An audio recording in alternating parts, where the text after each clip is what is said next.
Well, Yes. I mean, there was so much violence But in his it's, shows. there was such an inside joke going on for adults as well. Which is really fascinating to know. Jim Henson never owned Sesame Street. Mm-hmm. How can that be?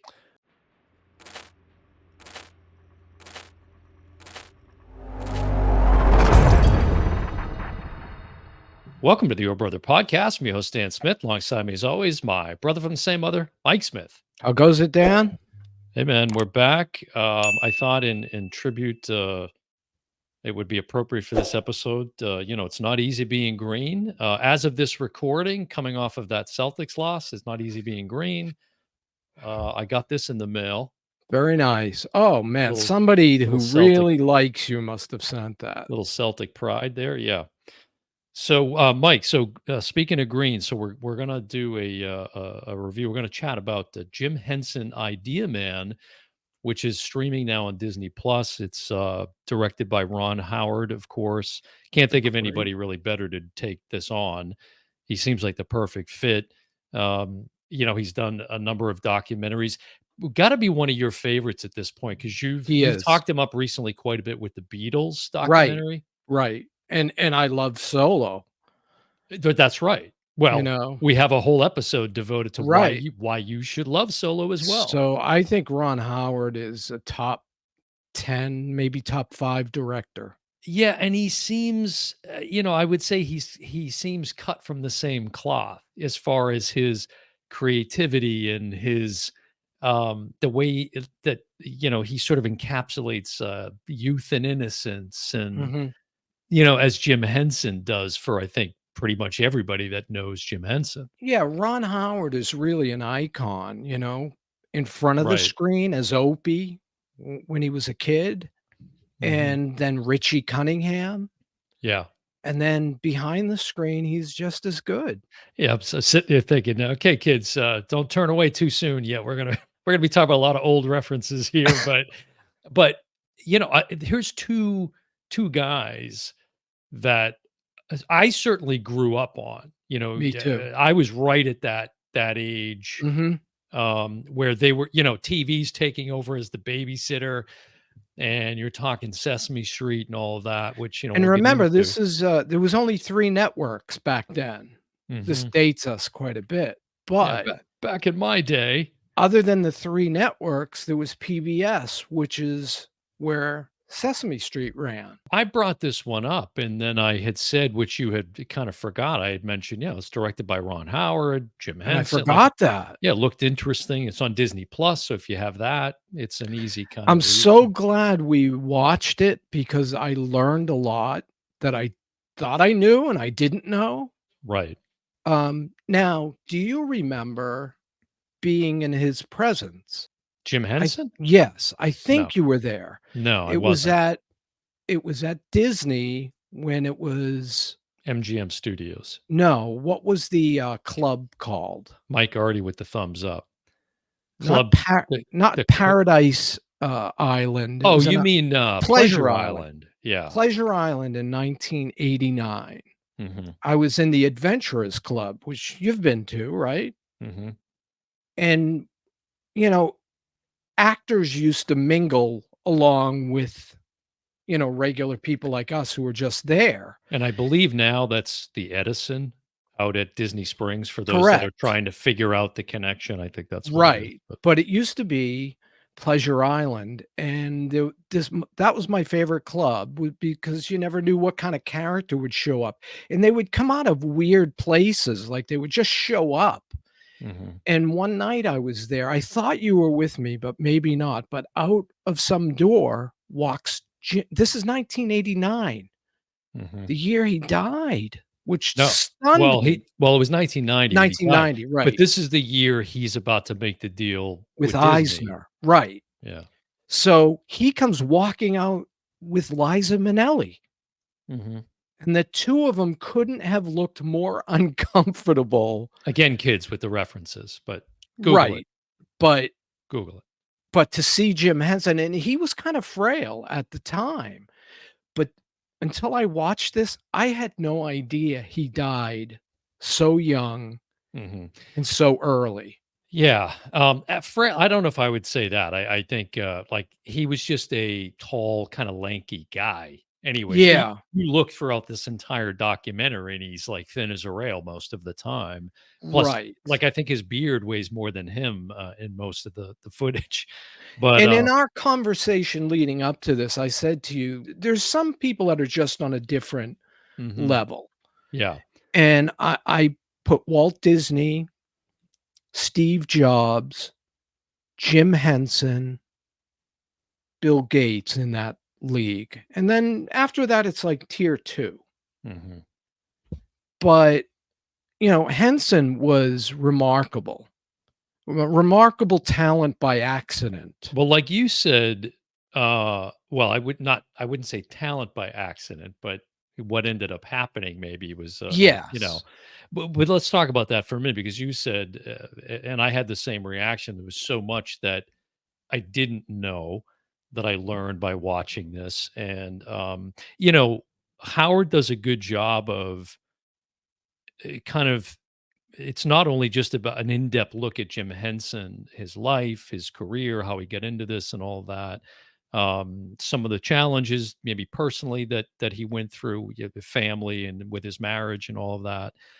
But it's also a pretty cool look behind the scenes of the Muppets and Right. just puppetry in general. I didn't expect to see so much of kind of how, like the Wizard of Oz, the man behind the curtain kind of thing. But speaking of Oz, we'll talk about Frank Oz too, one of Do our you remember favorite directors. correct. Do you remember we had the 4 puppets? Yeah, I We do. had Ernie, Bert, I was hoping you were gonna find them and pull them out. you know, I These things were so dangerous. They were like they had those coat hangers for, the wires to manipulate the arms, which well, we must have gotten rid of at some point because yes. then they were just flopping and Right, you and just you stuck were the just hand in the moving them middle. right. Yeah, it was It the was the mouth. mouth. Yeah, you had the And Bert and Ernie. I think you had Cookie Monster maybe? Cookie Monster, And I don't Ernie know. and Bert, and Oscar the I Grouch. think Oscar, Those right. 4, Yeah, yeah. yeah, yeah, yeah. And Those were we filmed, because we were filming back then. This is before anyone knew what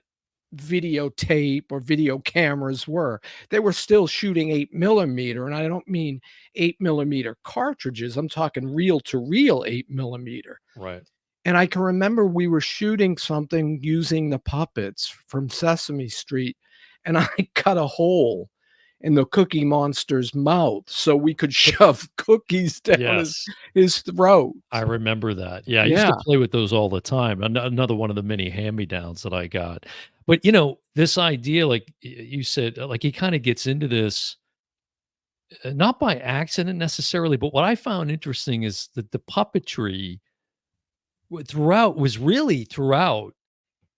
Like, everything he was into seemed like just a means to another end, True. right? And so, the only reason he even ended up and stumbled into puppetry really was because he wanted to get on On TV TV, or be that's involved in TV right. somehow, right? Not necessarily be in front of the camera, but be in a production of television. He was fascinated, and, he grows up in rural Mississippi. Mhm. Um, as is told in the early part of the documentary, the great Orson Welles is featured, which Isn't that wild? remember the Orson Welles show I back then? don't remember that show. Oh, see, Of I all do remember that. people, I don't remember that show. Who was on the Muppets? Who was on the Yes, Muppets among, like, I remember probably that. every other celebrity of Steve that day. Martin in his prime. Yeah, Mark Hamill, the guy, Yes, like, everybody who was anybody was and on they the only Muppets. showed a glimpse of the people. But he was really, I mean, I even wrote it down. He refers to him basically as a genius, Yes. and I'm And thinking, the "Oh, that's the pretty word I good was looking company." for when I Yeah. named those people like Walt, Mhm. visionary. So he wants to get in TV. Mhm. He, creates a couple of puppets, and then he, sends his resume in or whatever it is, gets a job on a TV show. Next thing you know, he ends up at University of Maryland, which I did not. Now I lived in Maryland 12 years, didn't have any idea of the He was history of there. Jim. Yeah, I didn't know Mhm. he had there was history there.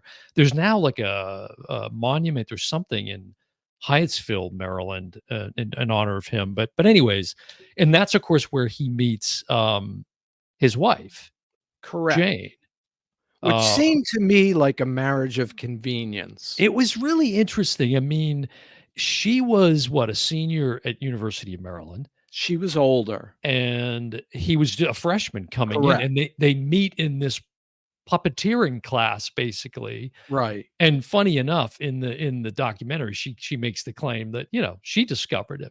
She's the one that discovered him. Right, right. And right from the get-go, not long after they meet and then that collaboration forms, one thing I found striking early on was when they, was it when they formed the Muppets and that deal, they have to make a deal, right? There's And they this have to go to Europe for there the was Muppets. this partnership where it's a 60-40 split Oh, between them.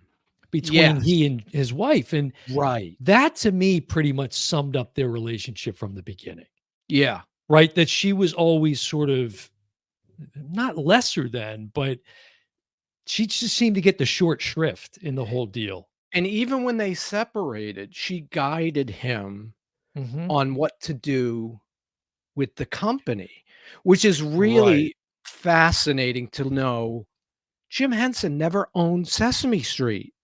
Mhm. How can that be? The creator wasn't the owner. He just created it, but there's a back then it was called the Children's Workshop. So they owned it, I guess, okay. Yeah, I don't know what the rights were there, but yeah, the Children's Television Workshop, Right. which is And now it the became Sesame Sesame Street. Workshop or Yeah, yeah, but it's Sesame not Street it's Workshop. something like that, yeah. Yeah. So, it starts off, they show the really early iterations of the puppets with Kermit this right away. show, Sam and Friends, which eventually Kermit kinda breaks out from that. Like, Kermit's just another ancillary character Yes. of all of these puppets, but then, Yes. of course, would become what, maybe one of the most famous of all time. Oh, definitely. And Um, he's no longer on Sesame Street, which you find out why in this documentary. mm. But Kermit is no longer living on Sesame Street because the Muppet Show was sold off to Disney. Yeah, what was interesting is I had no idea. So the Muppets runs for like 5 seasons, which I wouldn't have known how long that run Right. was, And right? he stopped it. And he stopped it at its height. It was It was like at it was it was like the kinda number 1 like show. Seinfeld saying, "I'm good after 9 Right. seasons." Yeah, a And 5,000,000 an episode, I'll pass. but the Muppets, the crazy thing is everybody passes on the Muppets, And he right? has to go to Everybody Europe. passes. He gets this one opportunity, which, I'm sure you appreciated, where they were on Saturday Night Live. The Yes. first episode of the first season, Yep. it was dreadful, nobody liked it. The kinda, highfalutin, writers that were there at the Yeah, time M didn't care for it. Mike S McDonough, one of them. Michael Donahue, I think Michael is who you think. Donahue. Yeah. Yeah, I'm sorry, what is So anyways, this was what I had no idea. That sends Henson to England. correct. So you never saw I remember watching the Muppets Oh, or yeah. whatever version of the Muppets that was on SNL. Oh, no, I don't remember that, no. I remember clearly, and I I was was like, too young, "I yeah. don't like this." I mean, I was now an adult, Right, and right, I just didn't really like it. right. Well, this the guy who becomes this really, successful producer in England who gives him a shot. He's got these, ATV Studios, I think it was called. It's there's no productions It's going on. empty. He needs a production, bring in Jim Henson and the 2 Muppets. years. Gives them a 2-year deal right up front. 24 episodes or Yep. something like that. And then, the rest is history. But I never realized that's where they were filming that whole time. Didn't know that either. I had no clue. It was really fascinating. Yeah. So we go from that, and then, it isn't long after that he starts getting into filmmaking. Well, he'd been into filmmaking early on, right? Mhm. I thought you might appreciate this one where they talk about, was it called Timepiece? I forget the name of that one. I think it was called Timepiece. With this drumming. Mhm. it was kind of this animation syncopated to Yes. the drumming, He you was know? like, Very you know experimental movie making that he was right. into at the And time. here he was singing, had Mhm, no training in music, yet he had a good feel for beats and rhythms and songs. He was, mhm. all of the songs, from the one you opened the show with, "It's Not Easy Being Green," Right, that was him, and then, right. of course, Frank Oz became kind of his partner, really. Yeah, what was funny, they talk about one of the Muppets, Ralph, the dog, was Yes, another famous Muppet. Frank Oz comes in and performs one hand of that puppet, and I right. thought, "Geez, he literally was Henson's right hand," Yeah, and yeah. they would be side by side for, what, 35 something years, whatever I it think of was. some of the positions they have to be in while they're shooting the show, and they've got a monitor so Right. they can see what we could see on TV. Mhm. It was just fascinating to watch. Yeah, I think it was Henson, describing that and saying, "You're editing, that helps you to be editing as you're performing, because you Right. see how the shots are framed and all of that." So that was definitely fascinating. He gets into movie making, he's got these 2 films, Dark Crystal, and Labyrinth, which Labyrinth. I completely forgot that was Jennifer Connelly, Yes, because she who's was 14. right? And which looks amazing today, by the way. I She know. still looks amazing. She's one of those ageless And wonders. David Bowie and, David and Bowie. those and now they're kinda cult favorites, but Correct. Back back then, then, yeah, and then Fraggle Rock, which of course I grew up Fraggle on, Rock. which is Correct. great. That was on That was more HBO. you That was than on me. HBO, Fraggle Yes, Rock, that's right, and and HBO still has The Muppet Show, which or was no, Sesame Street. which is one of the things about it, I guess to point out is this, early on before the Muppets and all of that broke out, talking about, like, violence on TV with these puppet shows. And Yes. there's one scene where, there's these 2 it was always they were just doing commercials in between Right. shows, right? And the Muppets would come in, these 2 puppets would come in for, like, 5 seconds, real quick, and selling, like, hot dogs. And there's SK hot dogs, and there's one where 2 puppets talking to each other, the one saying, "What do you got against Jim Henson?" "Well, nothing." "Well, what do you get against, Frank Oz?" "Well, nothing." "What do you got against SK hot dogs?" "Yeah, well, actually, I'm a vegetarian." And the puppet pulls out a gun and shoots him in the head. There's a I'm lot like, of violence, Jesus, a lot of blowing violence. things up. You're I right. I mean, every week on the show, I think when watching Sesame Street, the Mhm. guy would fall down the stairs with the cake. "Number 1 giant cake," and he would fall. I Yes. mean, there was so much violence But in his it's shows. there was such an inside joke going on for Right. adults as well. So, And he it's was shooting this for adults. mhm, Even Sesame Street was right. shot for Well, adults. again, the puppets, the Muppets, whatever, always a means to win it to whatever that next thing was that he wanted to get into. We talked about '89, Jim Mhm. Henson meets, and they show this actually in the, Eisner? documentary. Eisner sitting next to Jim Henson. Right, Henson really happy to not have the burden of running a company. He just wants to be creative, right. and he thought. And you know what I found out after this, which I don't think was in the documentary? Henson almost bought Disney. Oh, I Back didn't know when that.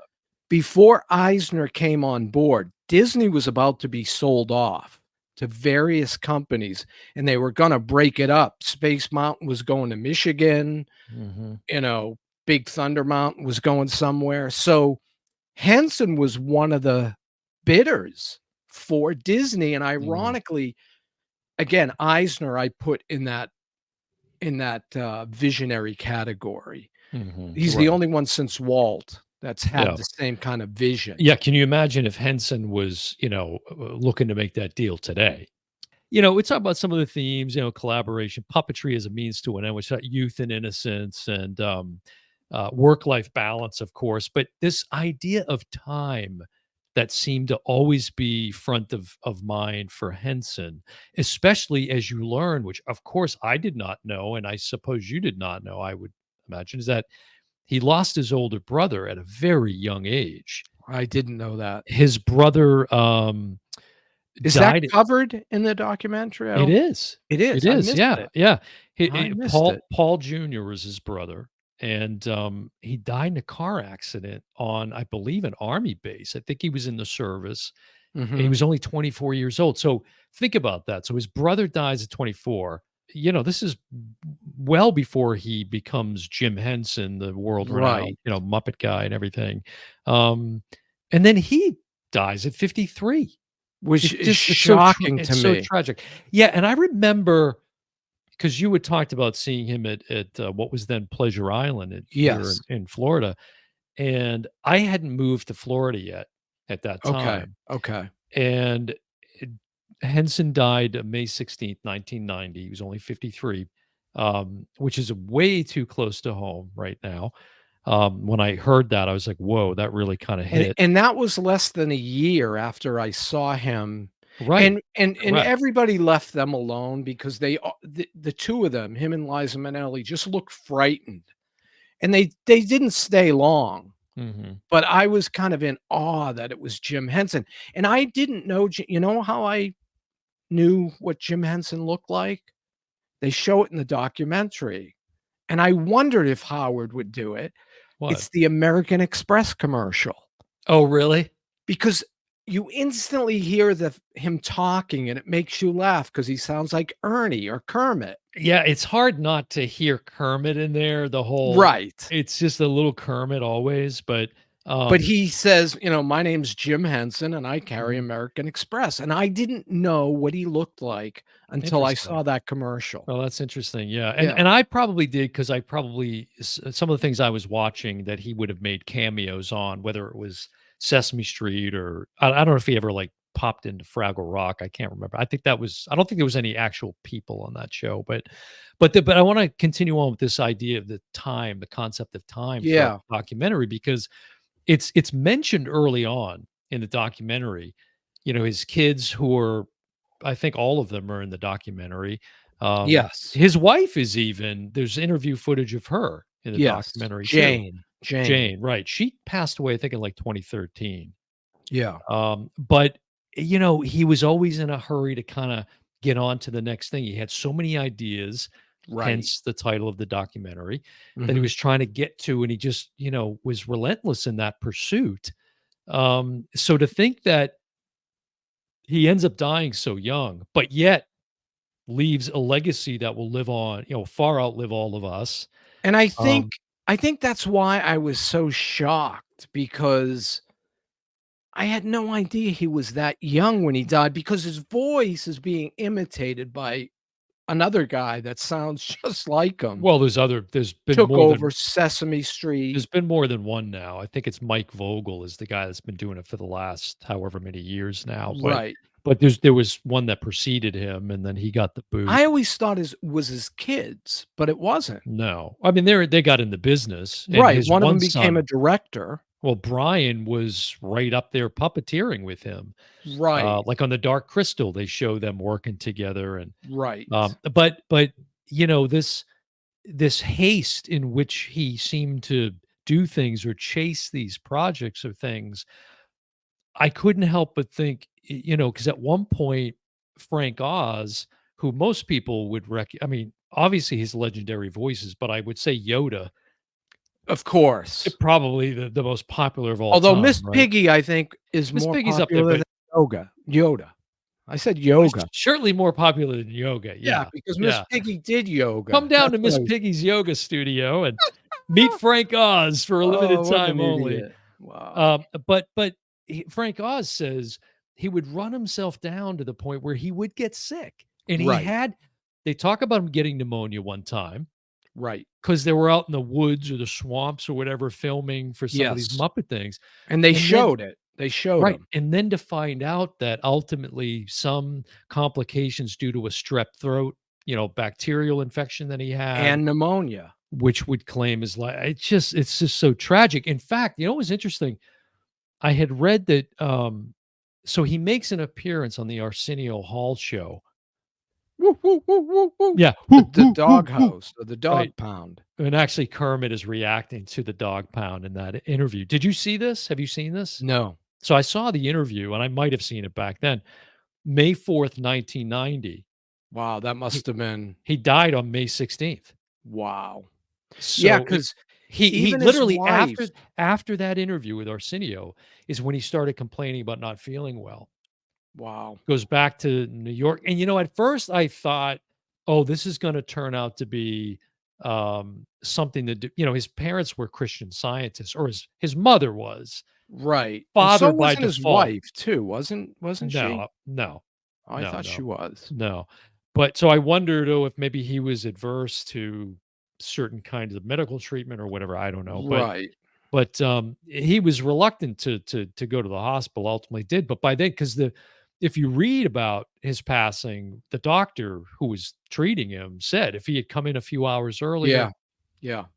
It looks like the deal's done, and they talk about it was a handshake deal, Eisner and Henson, for them to acquire the Muppets, which Mhm, Eisner's responsible for Disney Hollywood Studios, which was Disney MGM Studios, and they showed a little footage of Henson filming the 3D movie that mhm. has not been changed. Disney's done nothing with this property other than that 3D theater. Here you have this iconic brand, and I don't know if it's because of the usage, with Sesame Street, people would get confused. Like, if you wanna watch Sesame Street, you have to see it through HBO Max, Mhm. which has nothing to do with Disney. Yeah, and it's funny. So Muppet Vision 3D, which of course is still there. It's interesting because I didn't know. Other than after I looked it up, but that opened a year after he died to the day, May I 16th, 1991. 1991, It was okay. cool to see him because they say he was a big fan of Disney World, and it was cool to see him out there at Right, Hollywood or MGM Studios at the time. right. And you got to believe that he would have had a few films that would have been produced or produced there probably because as you've said before, that was the intent of that property back then.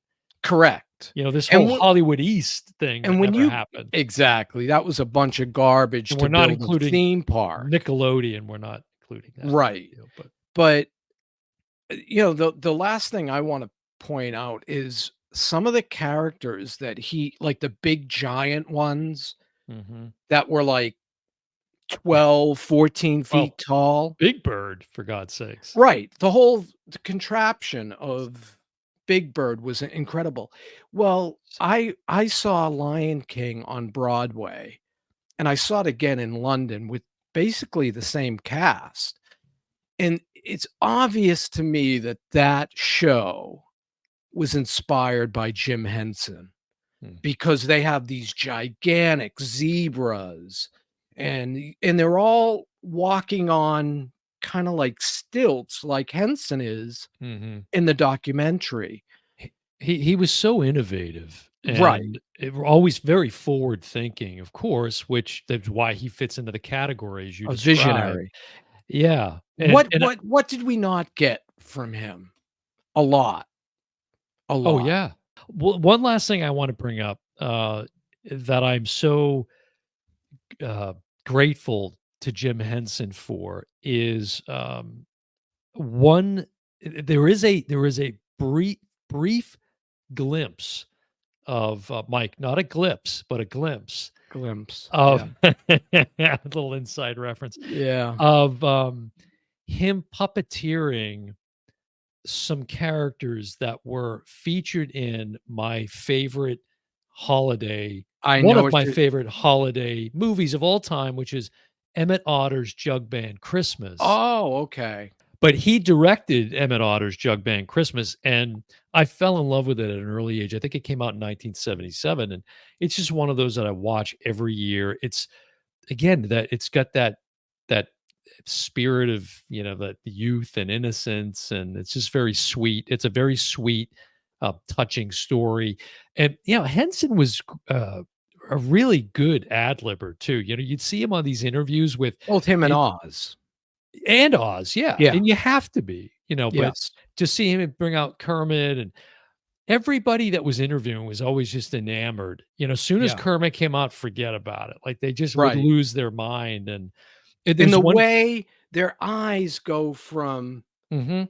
watching the puppeteers to Kermit, Immediately. they Yeah, instantly treat and Kermit like he's real. I found that through the whole documentary. You know, he wasn't the greatest, what do you call it, ventriloquist. Right.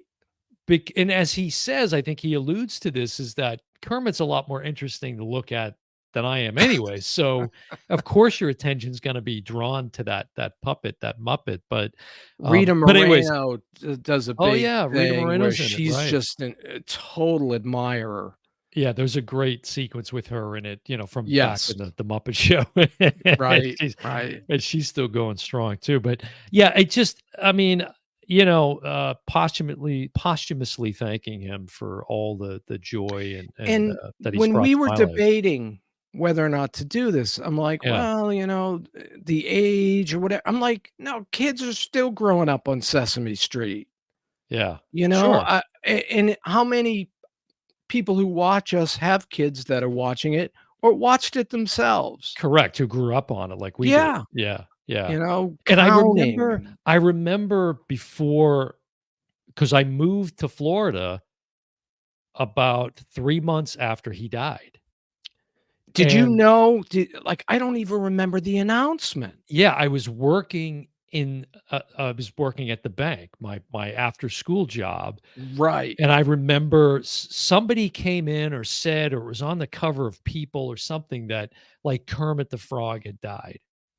They kind of put it that way, you right. know, and I, even at that age, I mean, I was what? I was like a teenager at that point. You know, Yeah. it was impactful. It I was like, mean, I whoa. had just seen him Yeah, in less than a year, that's crazy. Yeah, but that's it did crazy. I don't know how that got past me, because I remember when Jackie Gleason died, the cover of People had him smoking a cigar and it said, "So long, pal."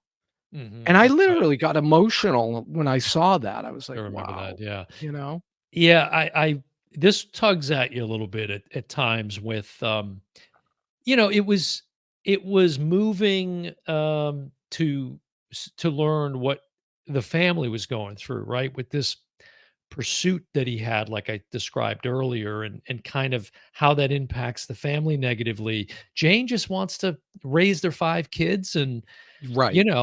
be creative, but not be going all over the world and overseeing this multi-million dollar, empire that it became. Yeah. So that was sad. But they seem to, I think the way that he and his wife handled things, even through their separation and divorce, all things considered. I mean, you look, the kids Mhm. they're all successful Right. creatives, and Right. it's so. But And they yeah, all seem satisfied with the fact that mhm, Disney they all seem comfortable, the ones mhm, that are quoted, with Disney, with the mm, fact that Jim Henson's characters right.